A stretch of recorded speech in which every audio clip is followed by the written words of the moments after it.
So further we will go into how systematically we can study nanomaterials. These nanomaterials, initially, as I told you, we have to synthesize. Synthesis is very important. So we are going to synthesize the nanoparticles. The synthesis of nanoparticles can be by any way.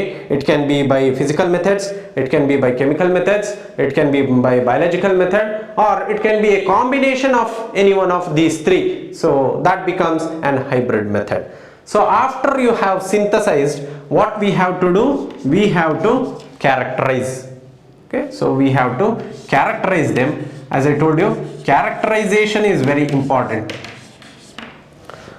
So when we characterize, we use some sophisticated instruments to probe the size and to check what are the properties. So when we characterize this, we are going to study, or we are going to get what are the properties of these different materials, because the morphology of these structures may not be the same. The morphology or the surface topography, it can be sometimes grown in the form of nanostructures. So these nanostructures can be sometimes in the form of nanoflower, nanotubes. So it can be any one of these. So only by characterization part we can analyze the surface morphology and different characterization techniques. Next, depending on this characterization, so we have studied the morphology, what is the size, what is the shape, and ultimately we come across these properties. Once I know the properties, suppose if some of the materials what I have synthesized, so it shows exceptional electrical properties, then I can go into some application part of this electrical properties of that suitable material, and further after this I can go for the application part, and this is the protocol to study nanomaterials. So initially we have to synthesize. Synthesis is very important, so it should be in the nanometer regime. How will you conclude that the materials what you have synthesized is in the nanometer regime? And that is the reason why we are going to characterize it. We are going to see what is the shape. We are going to also study what is the size and what are the different shapes that your nanomaterials what you have synthesized is obtained with respect to. And therefore with respect to this we are going to see what are the properties, and once we know the properties we can fit in these nanoparticles depending upon the application area where we are working. And therefore this is the strategy to go with respect to this study of nanomaterial. So this nanomaterials, this can be with respect to synthesis, can be by physical methods, this can be by chemical methods, and it can also be by biological methods. And therefore I can synthesize my nanoparticles by using these three types. And the fourth type, as I told, it is hybrid method. By making use of any of these three in combination, I can go for hybrid methods of synthesis.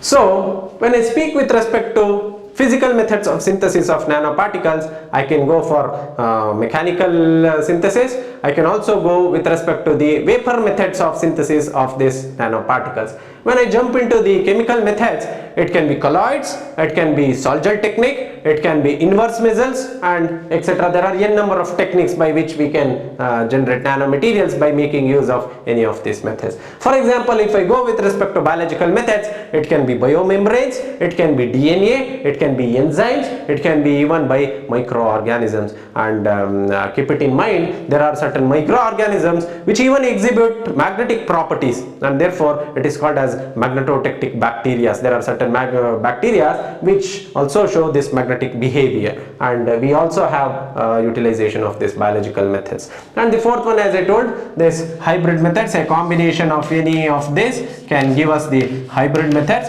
And in this hybrid methods, the well established technique is CVD, chemical vapor deposition, or we also have what is called as electrochemical deposition, or even by making use of this micro emulsions we can generate this hybrid methods of synthesis, and we can develop certain nanomaterials.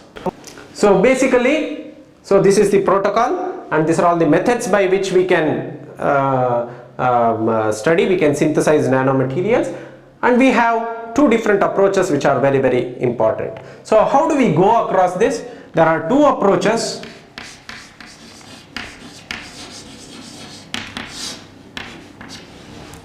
So the first approach is top-down approach. This is the strategy what we use to synthesize nanomaterials. The second one is bottom-up approach. So in this top-down approach, what does this simply mean? Top-down, we have a bulk material and I scale it down, I chop it down, I zoom in, and ultimately from a bulk material I chop it down, scale down, and I ultimately come to a very small sized particle of the regime of some nanometer. So I have arrived, and similarly we have the opposite approach, what we call it as the bottom-up approach, which simply means that I start with a single particle and a three-dimensional repetitive addition of this single particle can give me a different structure. The best example for this is, to go with respect to top-down approach, is I have a single piece of rock, and what I do, I want it in the form of a fine structure. So the sculpture, it gives a particular shape, and therefore with the bulk material I have chopped down and got it in the shape as it was required for me. So that is the example for top down. And bottom up, you see so many buildings across. It was not initially designed or printed and something brought and kept here. It was initially like bottom up approach. That means a single brick was taken, a three-dimensional repetitive addition of this brick in particular design and fashion gave us the structure of the building, and therefore this can be a best example of your bottom up approach. So if we further move on to see what are the different physical methods of synthesizing nanoparticles. As I told you, there are a list of methods where we can go for synthesizing these nanomaterials. Few of which are very important, I am going to list out. The first one is a resistive heating, which simply means that I have a resistor kind of thing which is connected to the terminals, and I heat it and it is going to generate nanoparticles.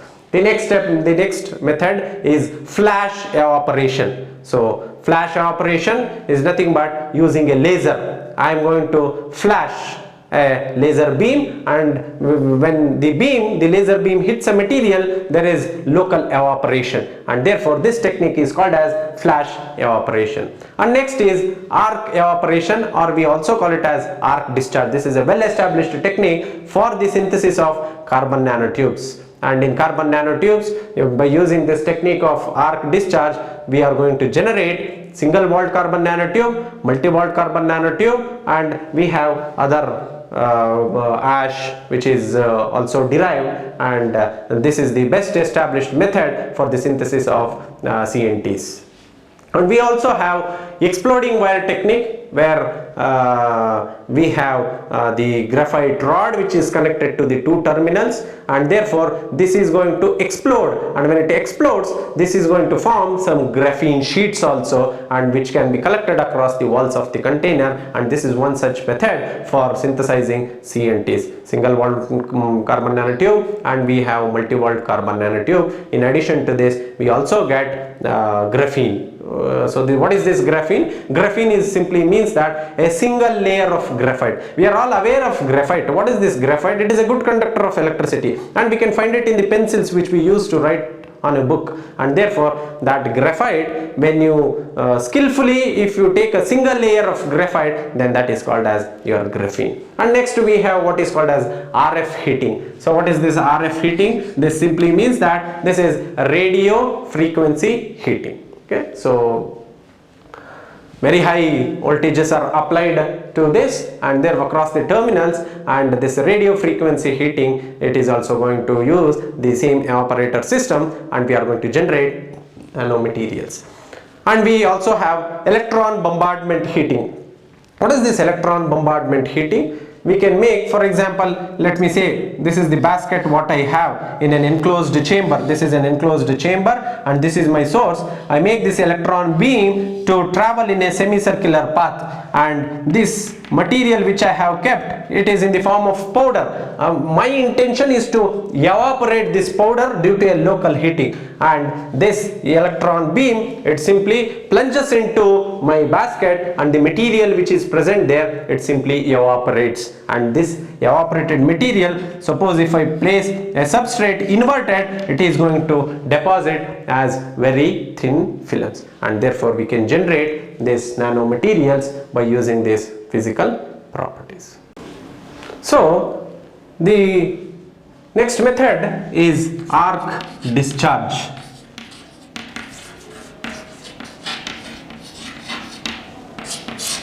Arc discharge. As the name itself indicates, this arc discharge, I have a chamber,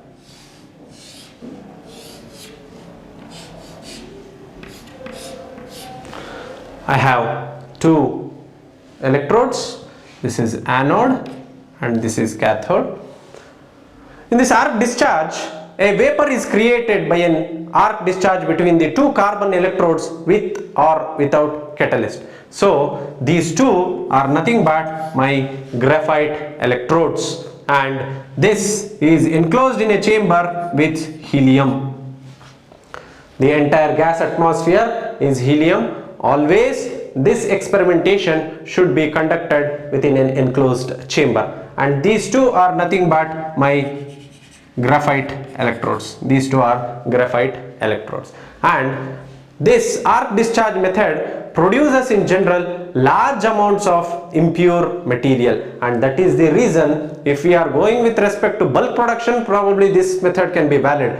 If we are going for ultra pure quality, then I think this method is not a viable technique to proceed with, and therefore this graphite, as I told you, the best method is going for this arc discharge if you want to generate this in terms of large quantities. And this anode and cathode, which are nothing but graphite materials, it simply produces an arc. A spark is created, and therefore it like bombards, and therefore a thin layer or graphene sheets are produced. What is this graphene? As I told, this graphene is nothing but a graphite rod. If you take a single layer of graphite, then that turns out to be graphene, and this is the best method for the synthesis of this graphene. Along with graphene, we also get single walled carbon nanotube, multi-walled carbon nanotube, and we also get some soot. Okay, and this is the arc discharge method. So this arc discharge technique, usually it is synthesized by using an arc discharge between graphite electrodes in approx 200 torr of helium gas. This is 200 torr of helium gas. So this should be inert, and generally why we go for this inert gas? It is simply because that the gas which is being let inside, it should not create any other reactions, and therefore this should be inert, and it should only act as carrier, and therefore the carrier for this charges, and therefore we are going to use this inert gas, that is helium. The heat generated at the point of contact between the electrodes vaporizes carbon to form soot and fullerenes. So what are these fullerenes? This is a new word. What are these fullerenes? Fullerenes are nothing but it falls under the category of this graphenes. So that is, we have C60, that means the carbon atoms have 60 carbon atoms formed in the form of a football. We have C72. So similarly, these fullerenes we call it as buckyballs. That means it is 60 atoms of carbon, it is arranged in the form of a football, and ultimately this condenses on the water cooled walls of the reactor, and therefore when it cools down, then we are going to generate this graphene, single walled carbon nanotube, these fullerenes, and all this are being formed. This discharge produces a carbon soot also, and that can contain up to 15% fullerenes. So these fullerenes are then separated from the soot according to their mass by using liquid chromatography technique. Next, this was one example of generating this single walled carbon nanotube, multi-walled carbon nanotube, and fullerenes, which is also called as buckyballs. If it is C60, we call it as buckyballs also. So this was just an example, this arc discharge method for the example for the physical methods of synthesis.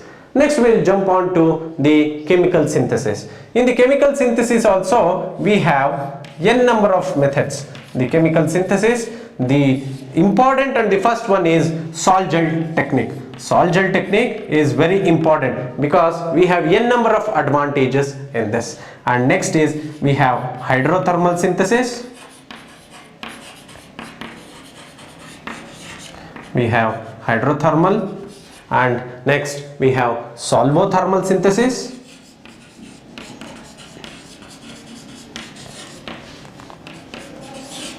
and next we have colloidal synthesis,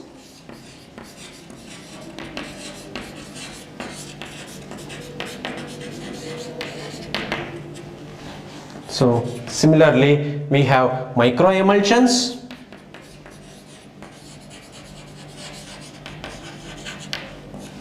so these are all, there are n number of methods in addition to this, by which it all depends. There is nothing like we have to use only this technique for the synthesis by using chemical methods.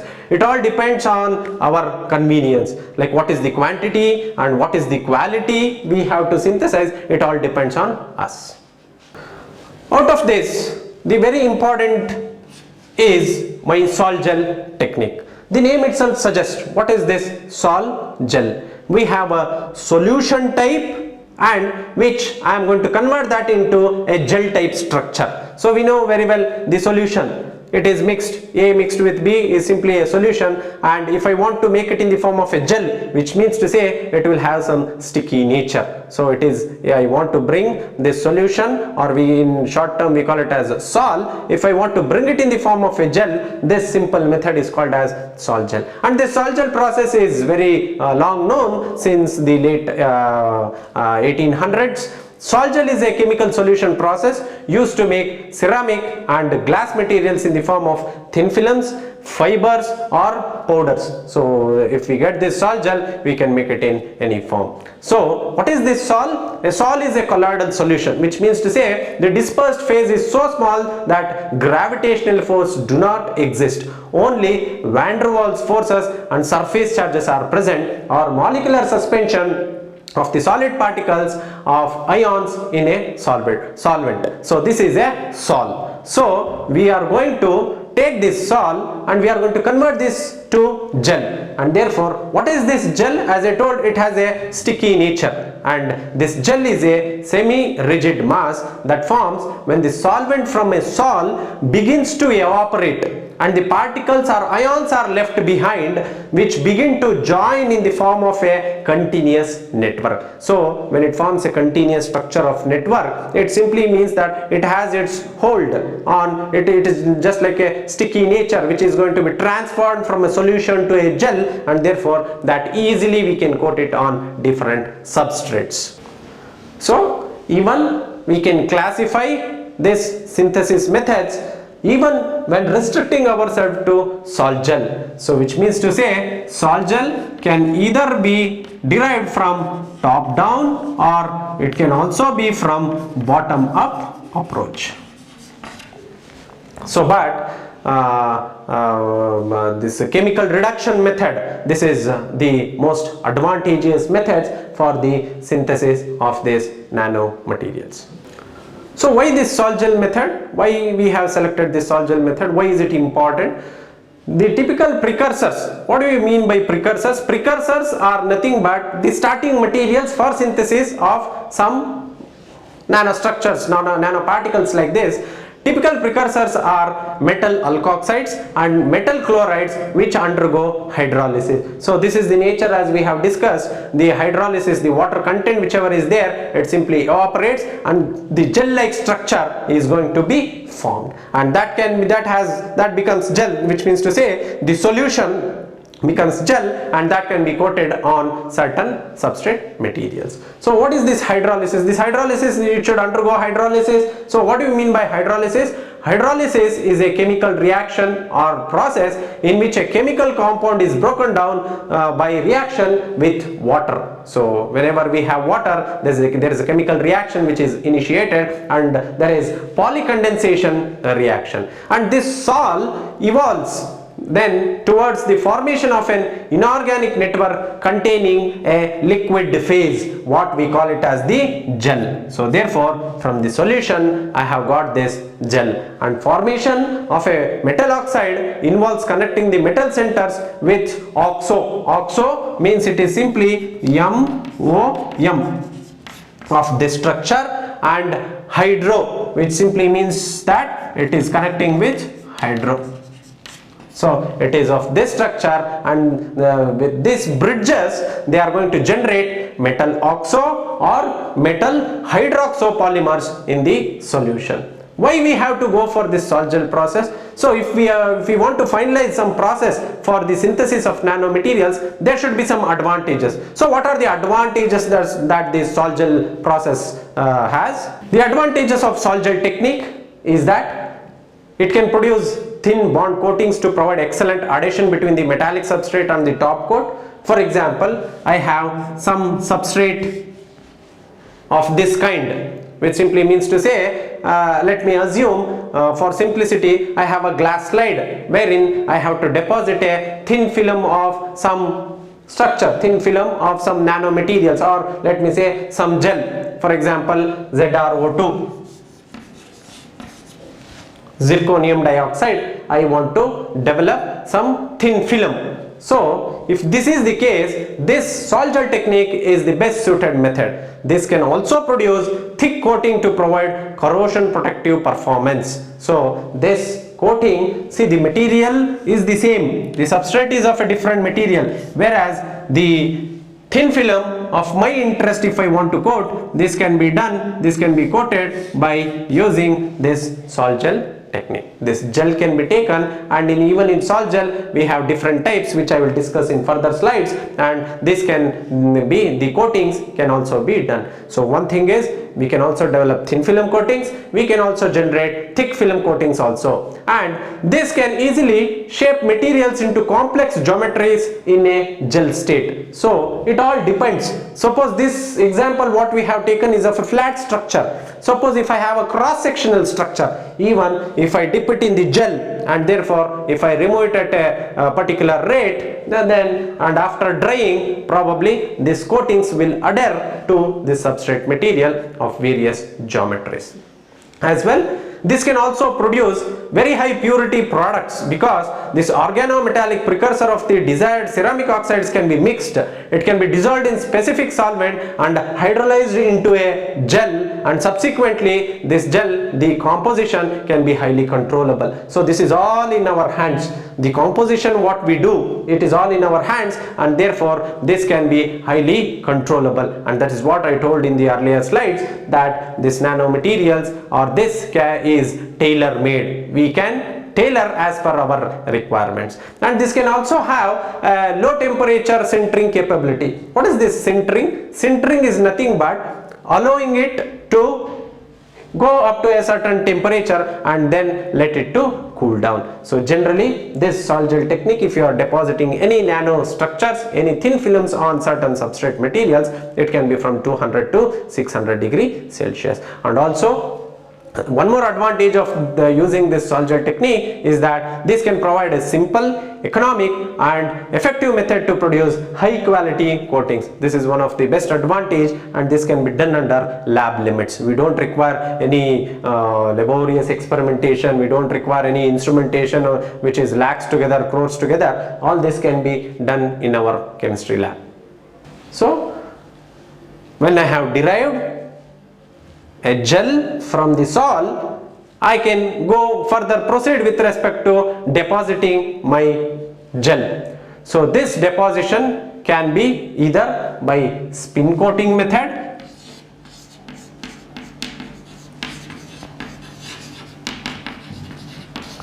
this is one of the technique. The second one is drop casting,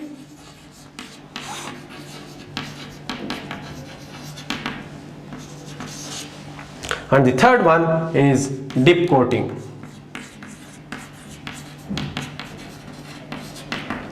So these three are very important when we speak of sol-gel technique. So I am going to derive my gel by using a solution, and using this hydrolysis, that is the water content are going to evaporate, I retain only with the gel of these structures. With respect to, suppose if I am dealing somewhere around this metal alkoxides will be my precursor, and once I have got my gel, I go with respect to spin coating. What is exactly this spin coating? Spin coating simply means that it is the best example of a fan. The fan is inverted and it rotates like this, and if we take the reverse of this fan, make it, remove all the wings, I want only the central part, put 1 or 2 drops of the gel which you have obtained and allow it to rotate, and once it is rotating, it is going to form a uniform structure. Because of the centripetal and centrifugal force, it is going to, 1 or 2 drops which I have put at the center, it is going to form a uniform structure in the form of a circle, and this process is very simple, which we call it as spin coating technique. So by the spin we have a coating along an area of the material what we have kept. This is one method. Next we have the other method, what we call it as drop casting. So what is this drop casting?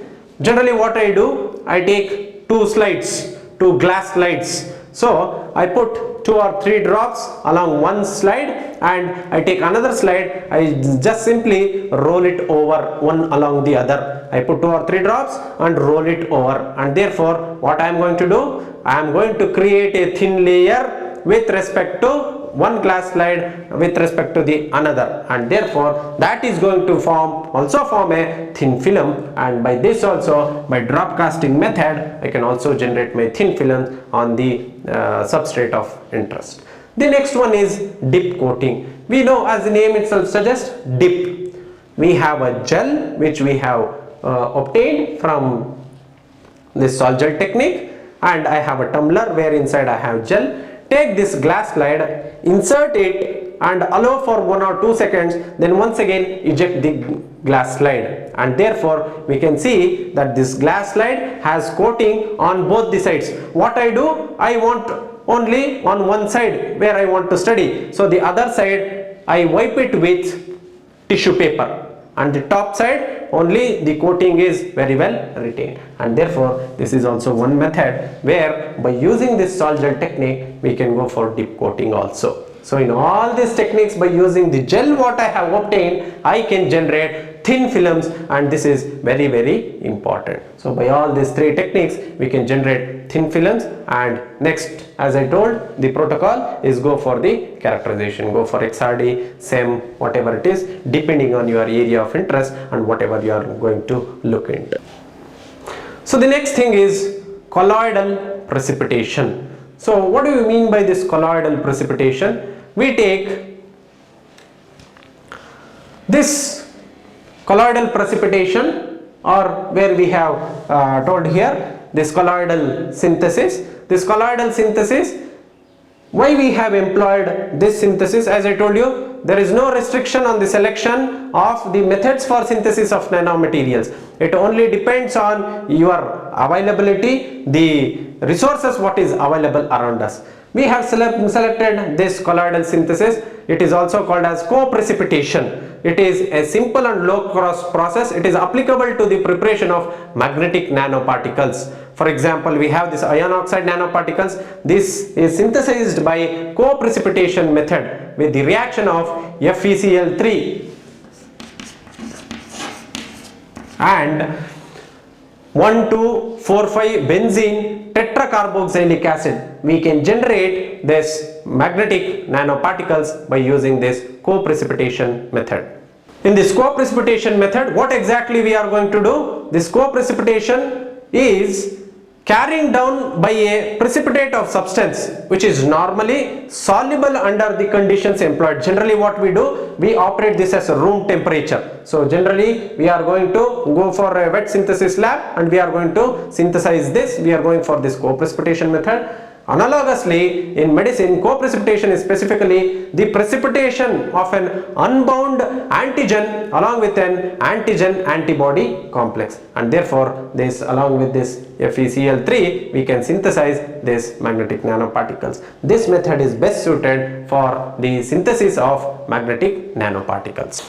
And Co-precipitation is an important issue in chemical analysis where it is often undesirable, but in some cases it can be exploited. In gravimetric analysis, which consists on precipitating the analyte and measuring its mass to determine its concentration or purity, this co-precipitation is a problem because undesired impurities often it is being created, and therefore this impurities co-precipitate with the analyte, resulting in excess mass, and therefore this problem can be often mitigated by digestion. So this is waiting for the precipitate. So there is a precipitate which is created to equilibrate and form larger and pure particles, or by redissolving the sample and precipitating it again. So when you mix, you have a precipitate which is formed, and therefore we are going to get a larger pure particles. Generally, as I told you, this colloidal synthesis or co-precipitation, this is very much meant for obtaining this magnetic nanoparticles. Also, there are different methods of this co-precipitation. There are 4 types of co-precipitation. One is surface adsorption, another is mixed crystal formation, next is occlusion, and next is mechanical entrapment. And these are all the different types which falls under the colloidal synthesis. Next, we shall, after all this synthesis, characterization, the next aspect is going for the application. This is very important, where this nanomaterials which you have synthesized and where you have measured the properties is going to find its application. That is very important. So where does this nanomaterials or nanotechnology find its applications? As I told you, it is almost in all the branches whichever you are going to list out. Mechanical, electronics, electrical, civil, energy, environment, medical, military, heavy industries, household, waste management, agriculture, data storage and whatnot. You name any field, nanotechnology has its applications, and therefore this nanotechnology is not restricted to a particular field, and that is why it is termed as interdisciplinary. So the mechanical applications of nanomaterials in mechanical engineering, it applies to nanomechanics, and new concepts can also be developed, and it is also helpful in nanoscale heat transfer, nanofluidics and whatnot. You can find all the applications in by using this nanotechnology in mechanical engineering.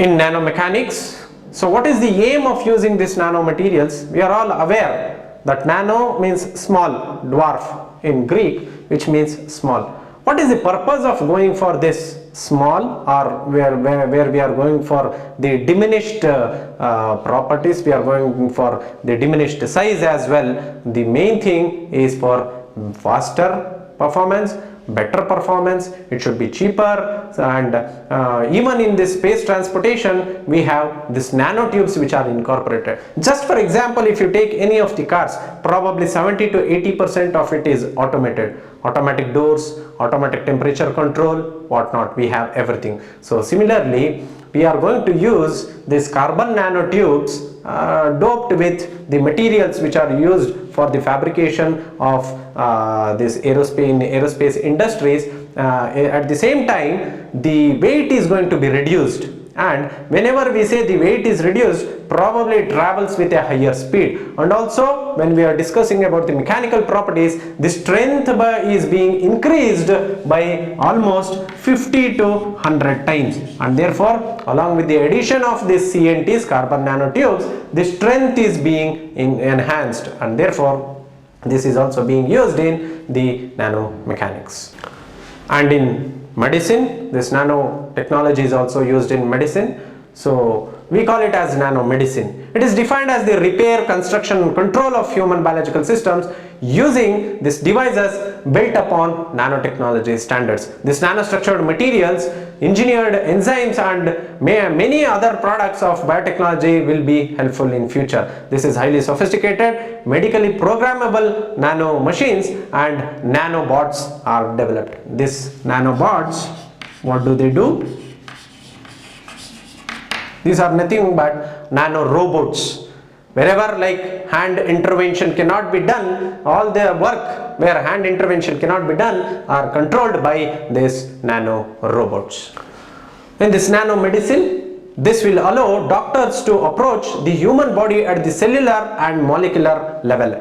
Interventions such as repairing damaged cells, that is bone, muscle, nerve, whatever it may be, everything is possible with high precision. Wherever we have manual intervention, probably the work will not be 100% perfect, but with the advent of these nano robots which is being implemented in nanomedicine, probably we can have this repair, that is damaged tissues, to be cured. And this is also applied in many of the fields of medicine, in the case of pharmacy, visualization, even in cancer detection and treatment and diagnosis, and also in the case of surgery.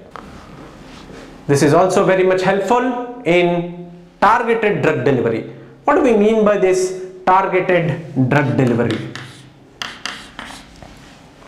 This targeted drug delivery is nothing but we are going to target this drug to an appropriate site, and it is going to reach only the particular area where this has to be gone, and therefore this is we are going to target, and the drug is going to reach a particular area, and therefore the curing is done. For example, I take some tablet, I have headache, I take some tablet, let me say its dosage it is 500 mg. So are we exactly going to use this 500 mg to cure my headache? Probably it is not, and therefore probably only 5 mg is sufficient. But whereas if I take this drug, then it is going to dissolve, and probably this requires only 5 mg, but remaining 495 mg is wasted, and also our immunization power is lost with the regular intake of this drug, and therefore this targeted drug delivery is also there.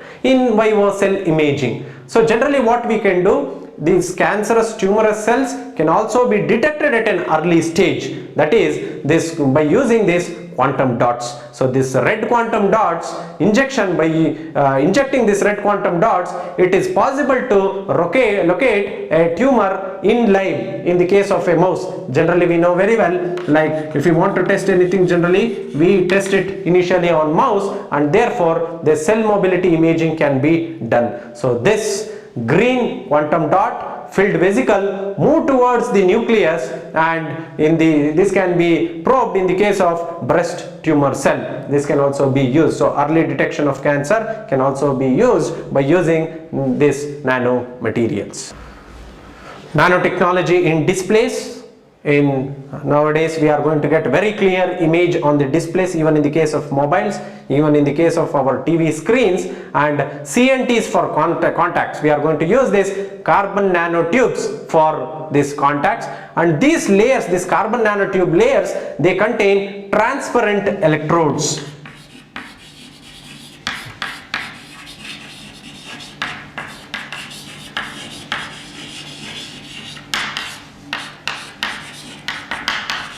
So these CNTs, they are going to contain transparent electrodes, and these carbon nanotubes are small enough that they cannot be seen, so that they can be great conductors to be used as transparent contacts. So this is one of the best advantages.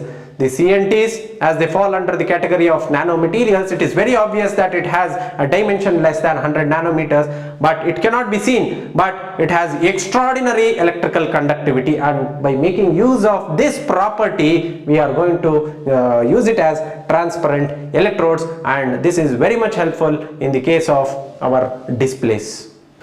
And these displays, we have heard that it is UHD, that is ultra high definition TVs we have, and nowadays we are getting even 4K TVs, and probably now we have also entered what is called as curved TVs. So this carbon nanotubes on glass or plastic sheet allows the manufacturers to make clear conductive panels. So this CNTs are, this can be with the help of the CNTs, clear contact can be developed, and for this conducting panels for displays that are extremely thin, and that is the reason we are going to get this very thin monitors. It can be even that we call it as UHD, ultra high definition, or it can be 4K, or nowadays what we are getting is even it is curved TV, that is also there.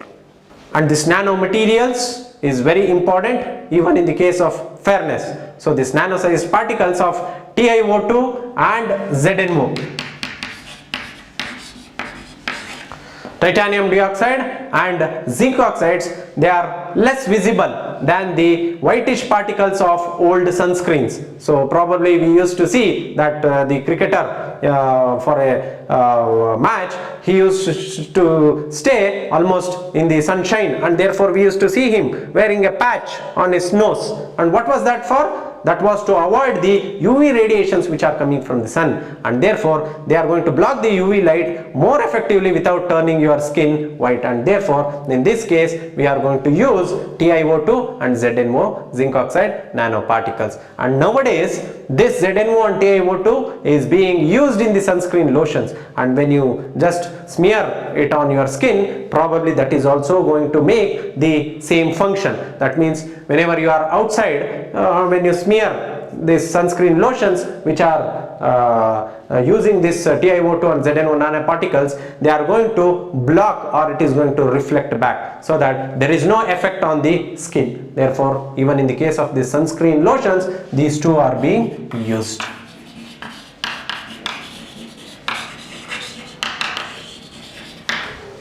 So this is very important, where someone is looking for fairness, therefore fairness matters, and now we are using TiO2 and ZnO for this sunscreen lotion.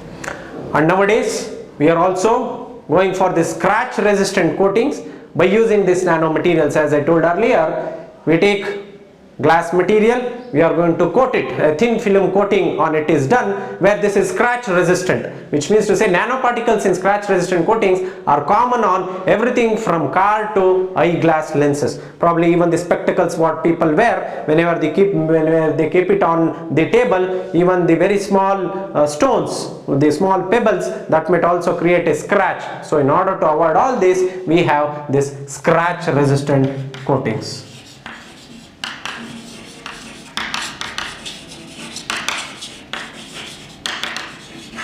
So this is also used on the surface of the cars, where there are very minute scratches that can be simply, it can be used as self-healing technology. Automatically the scratch will be vanished. So Bridgestone engineers, they have developed what is called as a quick response liquid powder display, a flexible digital screen using nanotechnology, and that is the technology what we are presently using for a curved TV. The screens shall not be strictly flat, it can be curved, and therefore in the further coming days or years, we can think that even our mobile displays, it can be made flexible because of this flexible electronics, where these carbon nanotubes are being used. And other applications of this nanotechnology is in the field of solar cell, where this nanotechnology enhancements provide improved efficiency. Probably we are all aware that the solar cells, the conventional solar cells what we were using, the maximum efficiency was probably 18%, 17 or 20, maximum was 19 or 20%, it was around 19, 20, 21, and now we have further improved efficiencies that this novel nanomaterials can harness more and more of this sun's energy, and also the lower cost. Some novel nanomaterials can be made cheaper than the alternatives, and also it is flexible, which means to say this thin film flexible polymer, this polymeric material, which is these nano thin film structures which is coated on polymeric material, can also be manipulated to generate electricity from the sun's energy. This is one more area where this conventional solar cells are being replaced. Now we have what is called as perovskite solar cells, DSSC, dye sensitized solar cells, where we are able to trap, and the efficiency is much more higher than the conventional solar cells what we were using.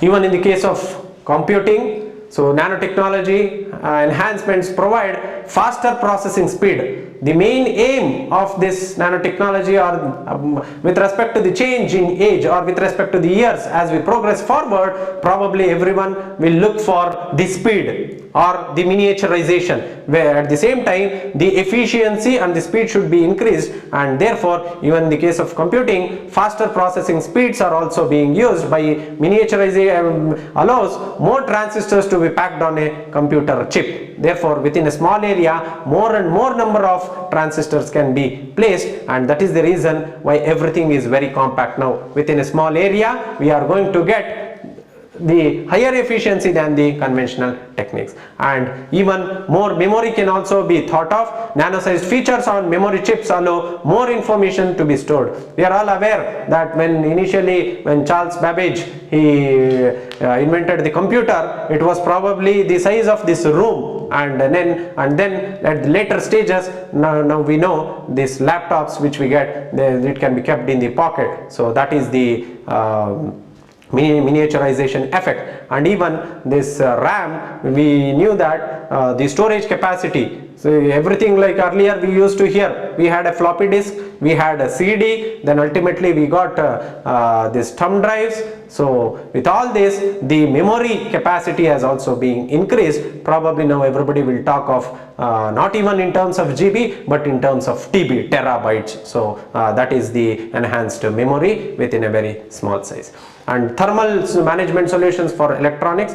Novel carbon-based nanomaterials carry away heat generated by sensitive electronics. And we are all aware that in our computers there is a fan which is running. What is the use of the fan which is running? It is used to remove out the heat which is generated inside the laptop. And therefore, so this thermal management is also being taken care by using our nanomaterials. In terms of clothing, nanotechnology provides anti-odor properties. Probably everybody is busy nowadays, and therefore nobody has time to wash their clothes, and therefore the silver nanoparticles which are embedded in the textile, in the fabrics, they are going to kill the odor causing bacteria, and therefore probably in the future you don't need to wash your clothes. The same cloth you can wear it n number of times, which does not give you any odor, any smell. Even at the same time, stain resistance. We have nanofiber coatings on textiles where they stop these liquids from penetrating inside the fabric. So for example, the normal conventional fabrics which we had while drinking coffee, suppose if you have a spill on your cloth, then probably it would leave a permanent mark, but nowadays it is not like that. It is stain resistant, and we also have what is called a super hydrophobic coating. All the liquid which comes in contact with your fabric simply slides down, and it doesn't leave any mark. Even at the same time, we have moisture control. The fabric what we use, the novel nanomaterials on fabric, it absorb perspiration and wick it away. Even if there is sweat which is being liberated from the body, this fabric is going to absorb and it is going to maintain the moisture. So moisture control is also done. Even UV protection, TiO2 as discussed earlier, this TiO2 nanoparticles embedded in textiles inhibit UV rays from penetrating through the fabric, and therefore even we are safe. So even though our skin is being exposed to the sun, with the advent of all these nanoparticles which is embedded in the fabrics, probably we are very safe with respect to the UV. In the case of batteries, higher energy storage capacity and quicker discharge. What is the main agenda? Like when we go to purchase a mobile, we see what is the how much mAh is the battery. What is our intention? It is only to see that the charging capacity and the discharging capacity. That is what we are majorly concerned with. The charging time should be very high, it should charge from 0 to 100% at a very high rate at a very short time, and the discharge capacity should be very much slower. That means so we should get 2 days or 3 days, the discharging should be very slow. And keeping all this in mind, probably the longer life is also taken care of. Nanoparticles on electrodes prevent electrolysis from degrading, so that batteries can be recharged over and over. And as a safer alternative, novel nano enhanced electrode can be less flammable, it can be costly and toxic than conventional electrodes. So with all this, we are going to go for this new batteries with higher storage capacity and quick recharge, and that is what we call it as flash charge also. So that is also being taken care of. The charging is at a very short time. It goes to 100% at a very short time, probably some 15 to 20 minutes, and the discharge is very slower, and therefore that is what people look for when they go to purchase any mobiles. And nanotechnology in goods and equipment.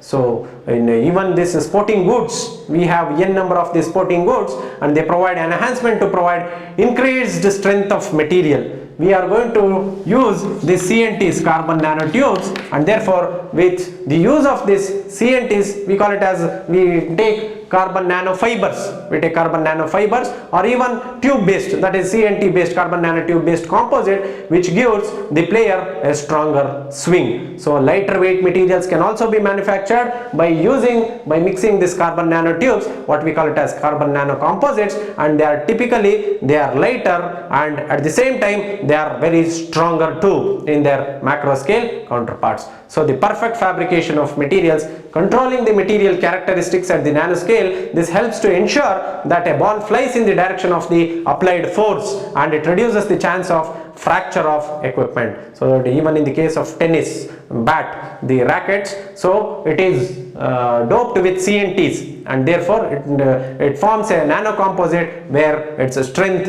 is being enhanced.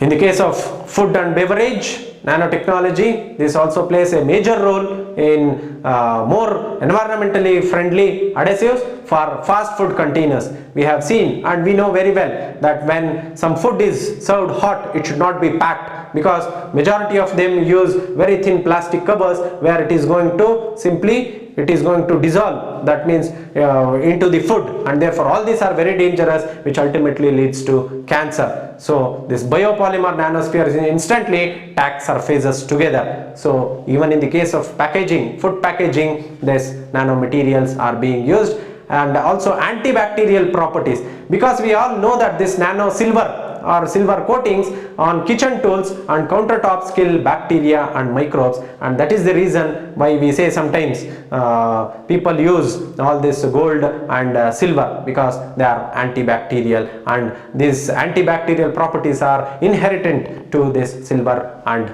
gold materials. So improved barrier properties for carbonated beverages like Coca-Cola, Pepsi, whatever this carbonated beverages. So it has improved properties. Nanocomposites slow down the flow of gas or water vapor across the container, thereby increasing the shelf life. That means even in the case of storage, food storage, these nanomaterials are being used, where this is going to retain the same nutritivity. The nutritivity value is going to be retained, and we can pack the food and we can send it to long distances. Even in the case of defense, we can use these nanomaterials in the form of nano dust, and also, as I told, this nanocomposites, by making use of these carbon nanotube CNTs, we can also generate lightweight rifles. And we also have what is called as this nanocapsule.